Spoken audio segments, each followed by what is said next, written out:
quiero hablar de artículos. Hay un artículo que me parece muy importante porque es un artículo de la Constitución Nacional que engloba un montón de derechos eh, que, que contempla muchos derechos que es importante tenerlos en cuenta para todos nuestros queridos oyentes, porque siempre lo decimos, lo comentamos, que para nosotros es importante es este programa para darle una herramienta a cada oyente para que en su vida cotidiana pueda tener un elemento más para poder hacer respetar sus derechos constitucionales, porque si uno no los conoce es muy difícil que lo haga valer y que lo haga respetar y que se pueda defender. Por eso es tan importante el conocimiento. Siempre lo decimos, que la ignorancia es la verdad que es algo muy negativo porque no nos permite tener libertad prácticamente, poder ejercer nuestros derechos constitucionales y sabernos defender. Por eso es muy importante conocer la Constitución y conocer todos nuestros derechos. Y en esta sintonía vamos a hablar del artículo 14 de la Constitución Nacional que engloba muchísimos derechos.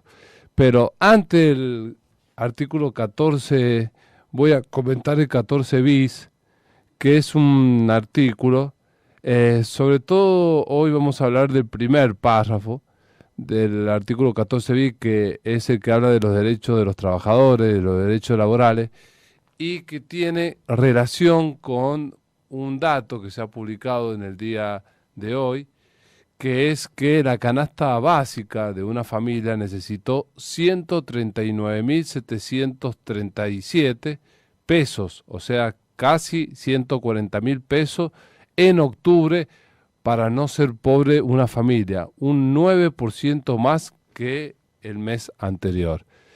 Un 9% más aumentó la canasta básica y una familia tipo, para no ser pobre, o sea, con los elementos básicos, y para cubrir sus necesidades básicas necesita casi 140.000 pesos para redondear. Una familia de ingreso, una familia tipo, vamos a poner el ejemplo de 2 hijos, para que no sea pobre. Pero 140.000 pesos, uno en la práctica aún así, es una suma muy, muy, muy básica. No hablemos si tiene movilidad, cuánto cuesta cargar el tanque de un auto. Si la familia, digamos, tiene un solo auto, no estamos hablando que tengan 2 autos los integrantes de esa familia, sino un solo auto. ¿Cuánto cuesta mantener un auto? El seguro, la patente, el mantenimiento, el service, el combustible, la cochera, o a veces si va al centro, pagar el estacionamiento medido, todas estas cuestiones que hacen al mantenimiento solo del auto, no estoy hablando mantenimiento de los hijos, que vayan los hijos, por supuesto, a la escuela o a una actividad recreativa o deportiva, cuánto cuesta, o si, como los padres tienen que trabajar, generalmente tienen que trabajar los dos, porque no le alcanza con el sueldo de uno solo de los padres, tienen que salir a trabajar los dos, también con quién dejan a los niños, si hay que pagarle a una niñera o a alguien que los cuide. Entonces es todo un tema. ¿Qué dice la Constitución con respecto a estos derechos básicos? Bueno, pero antes de analizar lo que dice la Constitución, ¿qué dijo el Instituto Nacional de Estadística y Censo, el INDEC?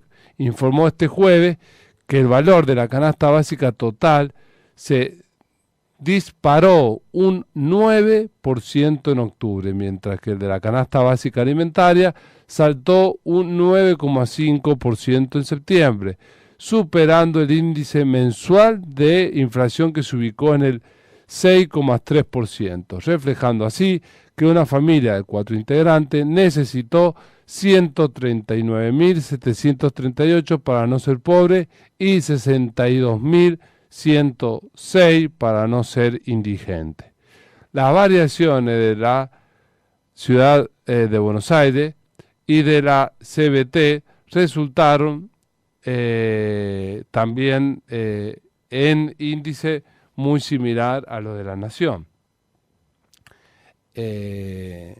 Pero en términos interanuales hubo una variación del 100,8% y 93,1% en términos anuales, y que acumulan incrementos del 88,4 y 83,5 de diciembre del 2021, respectivamente, las variaciones de los precios y la inflación. Cabe recordar que la canasta básica total no incluye el costo de alquiler y de una vivienda. Perdón, esto es la canasta básica, no esta variación de los incrementos interanuales que recién comenté es sobre la canasta básica. O sea, en conclusión, al término del primer semestre del año, el 36,5% de los habitantes del país estaban bajo la línea de la pobreza y entre ellos 8,8 eran indigentes, es decir, no le alcanzaba el dinero para comprar la cantidad mínima de comida para alimentarse. El índice de pobreza bajó 0,8 puntos porcentuales respecto al cierre del año pasado, cuando alcanzó el 37,3%, pero aumentó 0,6 puntos el de la indigencia, que se encontraba en 8,2, informó el INDEC.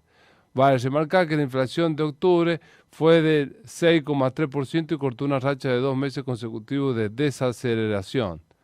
En tanto, en los últimos 12 meses acumuló un incremento del 88% y un alza del 76,6% en los 10 primeros meses de 2022, según el INDEC. O sea que en los últimos 12 meses hemos tenido un incremento, según el INDEC, del 88% de los precios, un incremento del valor de los precios, o sea, de aumento de la inflación. Por eso esto es un dato muy alarmante, porque se ha reducido el poder adquisitivo de los ciudadanos drásticamente, lamentablemente. La canasta básica alimentaria se ha determinado tomando en cuenta los requerimientos normativos kilocalóricos y proteicos imprescindibles para que un varón adulto de entre 30 y 60 años de actividad moderada cubra durante un mes esas necesidades, detalla el informe oficial. Se seleccionaron los elementos y las cantidades en función de los hábitos de consumo de la población a partir de la información prevista por la Encuesta Nacional de Gastos de los Hogares. En efecto, se contemplan lácteos, frutas, cereales, pan, azúcar, arroz, harina, fideo y unos 6 kilogramos de carne entre los alimentos más destacables. Bueno, la verdad que es una cuestión muy preocupante, lo alto que está la canasta básica para poder cubrir las necesidades básicas de una familia, y que los ingresos, si bien han tenido un incremento mayor, pero ha sido menor al de la inflación. Entonces no hay dinero que pueda alcanzar a los altos gastos que tenemos en inflación. Porque bueno, ahora vivir es mucho más caro que hace un año atrás. Estamos hablando inclusive en inflación real, en lo que uno ve, hay productos que han aumentado más de un 100% en un año, y son productos básicos para la supervivencia. ¿Qué dice el artículo 14 bis, que está relacionado con el trabajador, y bueno, y todo esto derecho de poder tener un salario digno, un ingreso digno para poder subsistir ante esta inflación y que cubra la canasta básica, tiene relación con los derechos de los trabajadores. Por eso nos parece importante comentar el artículo 14 bis y después meternos de lleno en el artículo 14 de la Constitución Nacional, que es el que engloba, como dije al principio de este bloque, la mayor cantidad de derechos en un artículo que prevé la Constitución Nacional. Bueno, el artículo 14 bis, en su primer párrafo, que es el único que vamos a comentar hoy, es el que dice lo siguiente: el trabajo en su diversa forma gozará de la protección de las leyes, las que asegurarán al trabajador condiciones dignas y equitativas de labor, jornada limitada, descanso y vacaciones pagados, retribución justa, salario mínimo vital y móvil, igual remuneración por igual tarea, participación de las ganancias de las empresas en control de la producción y colaboración de la dirección, protección contra el despido arbitrario, estabilidad del empleado público, organización sindical libre y democrática reconocida por la simple inscripción en un registro especial.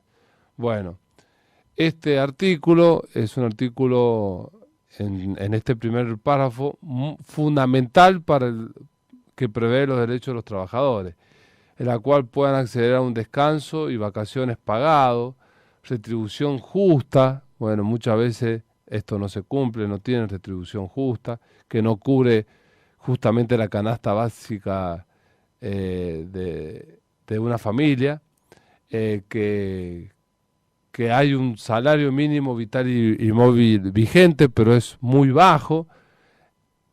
Ese salario mínimo vital y móvil es menos de la mitad de prácticamente una canasta básica que estábamos comentando, para poder vivir. No siempre hay igual remuneración por igual tarea, muchas veces es igual, hay mayor tarea pero menos remuneración, las condiciones no son dignas y equitativas de labor, bueno, un montón de cuestiones que en la práctica no se protegen, no se cumplen, y bueno, y por eso siempre nos parece interesante y muy importante que los podamos comentar en este programa, a los fines de que vale decir, y es importante, que se pueda tener en cuenta estos derechos que muchas veces van quedando en el olvido y son incumplidos constantemente, que los podamos volver a recordar para que generemos conciencia en la importancia de que se puedan cumplir estos derechos que lamentablemente en la práctica muchas veces no se cumplen, y no se cumplen por quienes tienen la obligación de dar el ejemplo en cumplimiento de la ley y de la Constitución. Entonces es con más razón importante hacer hincapié en esto y trasladar el conocimiento de estos derechos.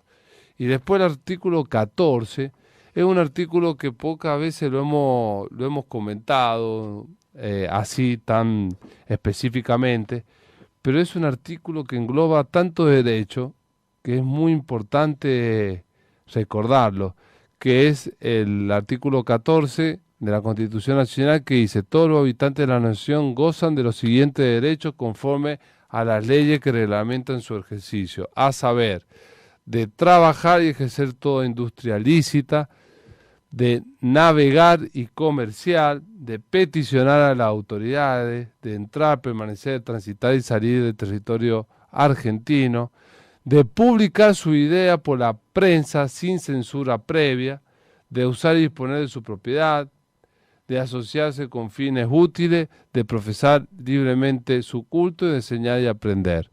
Bueno, esto, hola, buenas tardes, doctor. ¿Cómo anda, doctor? ¿Todo bien, doctor? Entré violentamente, ¿vio? ¿Cómo anda, doctor? Muy bien, ¿usted? ¿Qué dice? Bien, todo bien, doctor. Bueno. Digo que este artículo debe ser el más violado de todos.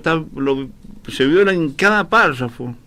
Bueno, este es un artículo que engloba tanto derechos, por eso es importante que lo comentemos, pero a la vez, como dice mi querido amigo el doctor Guillermo Leonardi, también conductor de Conociendo la Constitución, que es un artículo constantemente transgredido, exactamente como dice aquí el doctor Guillermo Leonardi, porque muchas veces cuando nosotros vamos a peticionar a las autoridades, no nos reciben la nota porque dicen que no tienen facultades para recibir una nota, y ellos eso lo tienen que decir por escrito, pero tienen la obligación de recibir la nota, porque nosotros los ciudadanos tenemos el derecho a peticionar, por ejemplo, de navegar y comerciar. Muchas veces quien quiere navegar y quien quiere comerciar no lo puede hacer, y por la alta presión tributaria que hay no pueden comerciar muchas veces. Entonces hay un montón de cuestiones y de derechos que en la práctica no se cumplen.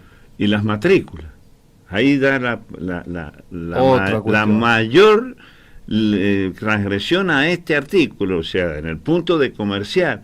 No es que hay que tener matrícula para ser martillero, para ser bombero, para ser zapatero. Diría tu papá, nuestro querido secretario general, las benditas corporaciones, pero es verdad. Por ejemplo, acá ocurre una cosa que es que los martilleros, por ejemplo, mire, si hay algo que cualquiera se dedica, no los martilleros, perdón, porque el martillero es un auxiliar de la justicia, pero la compra y venta de casa, el negocio inmobiliario, que no es nada más ni nada menos que el corretaje que está legislado en el Código Civil, ahora Civil y Comercial Unificado. Sin embargo, tenés que ir a la universidad católica, recibirte de martillero, o sea, no de martillero, recibirte de inmobiliario y colegiarte, si no, es una actividad no permitida. Mire si hay o no hay violación de la Constitución.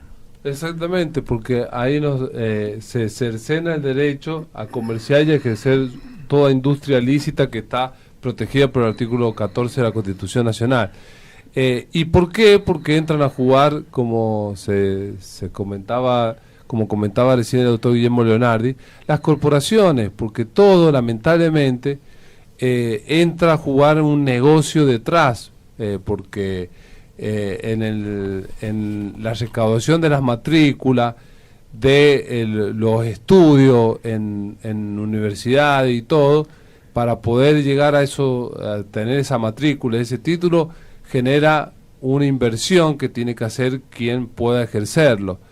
Y muchas veces no es necesario. Si alguien tiene un título, cualquiera sea el título de abogado, de médico, de farmacéutico, de contador, de arquitecto, ingeniero, quien sea el profesional, ya el solo hecho de tener el título ya está habilitado legalmente para ejercer su profesión, tenga o no matrícula. Usted ha tocado un tema la muy matrícula lindo. se lo puede individualizar con la matrícula, pero no tienen que por qué obligarlo a que tenga que pagar una matrícula. ¿Por qué? Usted ha tocado, para doctor, poder ejercer una profesión en la cual tiene un título que ya lo habilita.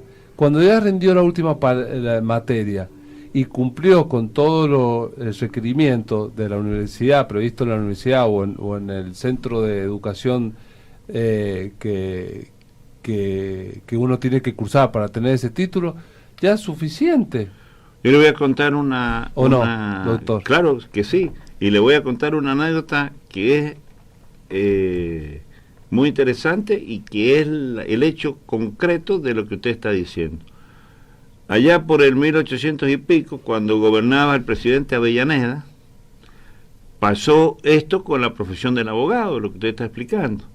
Entonces resulta que había solo algunos abogados que podían ejercer y los demás salían de la universidad y no podían ejercer porque no se habían no los permitían. Habían armado un colegio, todavía está ese colegio, lo que pasa es que ahora está el colegio público, pero el otro está el famoso de la calle Montevideo, que tiene más poder que el público. No sé si usted ha escuchado a veces, ahora en estos días está muy de moda. Bueno, y resulta que solo podían ejercer porque se les había ocurrido a ellos colegiarse ahí, y ahí el presidente Avellaneda mandó una ley al Congreso. Por eso nuestra profesión de abogado es la única que tiene una ley Es la única profesión que tiene una ley que dice a qué se dedican los abogados y no necesitan de la matrícula. No sé si usted ha advertido que la matrícula federal nosotros no nos tenemos que matricular en ningún lado ni pagar nada. Vas, te registras en el juzgado federal, que tenemos que ir a Mendoza. Sí, nos dan matrícula. El tema no. Es que no la pagamos. No, nos inscriben en el juzgado. Sí. Esa matrícula identifica dentro del juzgado, pero no es un organismo afuera de la justicia. Es una acreditación ante el juzgado de que uno es abogado, lleva el título, lleva todo y te dan un carnecito, pero sí, es dentro de la justicia. No es matrícula eso. No es una matrícula habilitante, es la registración de uno como profesional abogado. Folio, tomo, claro, pero no es, o sea, te tenés que registrar para que te identifiquen, para que no seas un abogado falso, pero no es una matriculación. El hecho de haber, lo que vos dices, el hecho de haber salido de la universidad y llevar al juzgado y acreditar que sos abogado te permite el ejercicio. Bueno, hace unos años atrás... Distinto en San Juan, en la provincia. Bueno, hace unos años atrás querían, de una propuesta acá desde San Juan, surgió una propuesta para hacer lo mismo que se hace a nivel provincial en el foro, de matricular a los colegas y a los abogados, eso mismo hacerlo a nivel nacional en la justicia federal. Bueno, fíjese otra diferencia. Usted para ejercer la matrícula federal, para ejercer en los juzgados federales, no necesita pagar ninguna jubilación específica. Es un problema suyo. La matrícula federal, usted no necesita estar al día con la caja, ni mostrarle nada. Bueno, ahí esa es la mejor...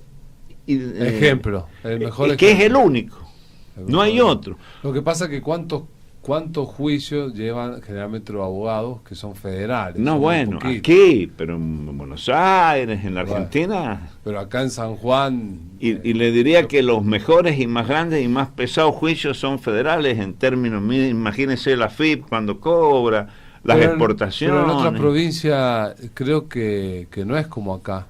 Creo que en otras provincias la matrícula federal no paga. En todos lados es como acá. Lo que pasa es que paralelamente en toda la provincia está la matrícula de los foros o colegios de abogados. Porque hay una ley. Es la ley que puso el presidente Avellaneda. Recién en el gobierno de Alfonsín, en Capital Federal, se creó el Colegio Público de Abogados, lo que sería el equivalente a nuestro foro, que ahora es una monstruosidad de grande. Recién en el gobierno, en el 80 y pico, en el gobierno de Alfonsín. Porque Avellaneda, claro, esos hombres eran distintos, eran hombres brillantes. Avellaneda, tucumano, por no decir cordobés, porque Córdoba era la capital de Tucumán, bueno, no importa. Y ahí hay un tema muy interesante también que tiene que ver con eso, que es a qué se dedican las profesiones, cuáles son las incumbencias de las profesiones, También ahí nosotros tenemos esta suerte, si se quiere, no digo privilegio, ese conflicto, que al estar vinculado a esto y al haberse interesado el presidente Avellaneda en forma personal, resolvió este problema, pero todas las profesiones, todas las demás profesiones, tienen el problema de la incumbencia. En Argentina no hay ley de incumbencia. Están los médicos, pero lo de los médicos es porque son una actividad pública. ¿Qué sería la ley de incumbencia? Y, por ejemplo, que entiendan los oyentes. Para que entienda, la incumbencia es a qué te podés dedicar. Entonces, por ejemplo, usted se recibe ¿no? Vio que ahora hay muchos títulos, o viste que ahora hay muchos títulos de cualquier cosa, se la inventan un instituto, lo habilitan desde educación, de la universidad. Entonces usted es técnico en ayudante de odontólogo, usted estas profesiones circunstanciales y de moda, como por ejemplo encargado de relaciones del personal, o por ejemplo los que te entregan la inspección de bomberos, ¿cómo le llaman ahora? Higiene y seguridad del trabajo. Sí. Así cada uno que se le ocurre un currito hace una escuelita de algo.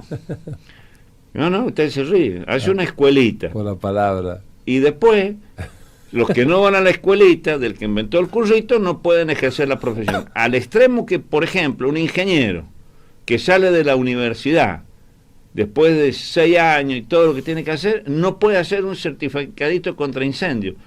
Tiene que ir a la escuelita de los bomberos. Los bomberos sí, porque son bomberos. Como ellos dan el certificado, ellos pueden... Los bomberos están para apagar incendios. Sin embargo, son los que te dan el certificado. ¿Qué ley lo dice? ¿Quién la conoce? Desafío al mundo a que me la traigan y me la muestren. Pero es así. Y lo mismo pasa con un montón de profesiones. Hemos llegado al extremo de que, esto es una opinión mía, de que la creación de carreras de los ministerios provinciales, nacional y en particular las universidades, crean incumbencias y no hay leyes. La incumbencia es a qué te podés dedicar. Prácticamente los únicos que tienen incumbencias más o menos claras, por ley, solo los abogados. Bueno, y ahí justamente se transgrede el derecho que dice el derecho de trabajar y ejercer toda industria lícita. Claro, por eso lo estoy tocando. Usted ha metido el dedo en una llaga que parece chiquita, pero es gigantesca. Porque también cambia según que estés en una provincia diferente. Vos sos médico en San Juan, y sos médico en Mendoza, y en Córdoba, y en Buenos Aires, vas preso si ejerces en el otro lugar y no tenés la matrícula del otro lugar. Lo que pasa es que ahí también es un poquito más discutible. ¿Por qué? Porque los códigos de procedimiento también son diferentes. No importa. Y bueno, pero ¿Usted dónde se recibió? Yo me recibí en Córdoba. ¿Y que estudió el Código de San Juan en Córdoba? No, estudié el de Córdoba. Pero es así, todos nos pasa lo mismo. Sí. O sea... Yo digo que es como más que abre un debate, no quiere decir que yo esté de acuerdo con eso. No abre ningún debate. Porque uno es abogado en todo el país. Es que ahí está el punto. Uno es abogado. Sí, Luego después tendrá que estudiar la ley que tiene que aplicar o hacerse idóneo en la ley que le toca aplicar, según... Porque si usted le aplica ese criterio, por ejemplo, estaríamos como dividiendo en la profesión según los códigos. No. Los abogados son abogados. Acá el problema es un tema económico, un invento de negocio. Es la vuelta a la Edad Media. Pero esto es un tema, imagínense que tuvo que intervenir en forma personal un presidente, porque si no, los abogados no tenían... Y lo mismo pasa con infinidad de actividades y de profesiones.